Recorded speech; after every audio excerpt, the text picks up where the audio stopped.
بسم اللہ الرحمن الرحیم۔ السلام علیکم ورحمۃ اللہ وبرکاتہ۔ کیا آپ نے یہ سوچا ہے کہ آج ہمارا سب سے زیادہ وقت کہاں گزرتا ہے؟ جواب ہے سوشل میڈیا پر۔ صبح آنکھ کھلتے ہی ہاتھ موبائل کی طرف جاتا ہے۔ قرآن نہیں، نماز نہیں، بلکہ نوٹیفیکیشن۔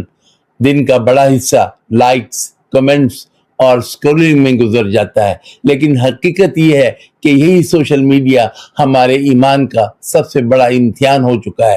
فحش مواد، جھوٹی خبریں، دکھاوا اور فضول ویڈیوز، یہ سب ہمارے دل کو سخت کر رہے ہیں اور اللہ کی یاد سے غافل کر رہے ہیں۔ دوستو، اسلام ہمیں وقت کی قدر سکھاتا ہے۔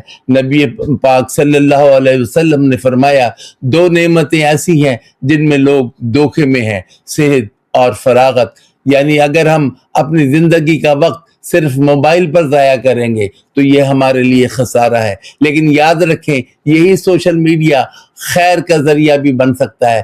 اگر ہم قرآن اور حدیث سنیں، علم دین حاصل کریں یا نیکی کا پیغام پھیلائیں تو یہی ہمارا ایمان مضبوط کر سکتا ہے۔ تو فیصلہ آپ کے ہاتھ میں ہے۔ آپ سوشل میڈیا کے غلام ہیں یا سوشل میڈیا آپ کا غلام؟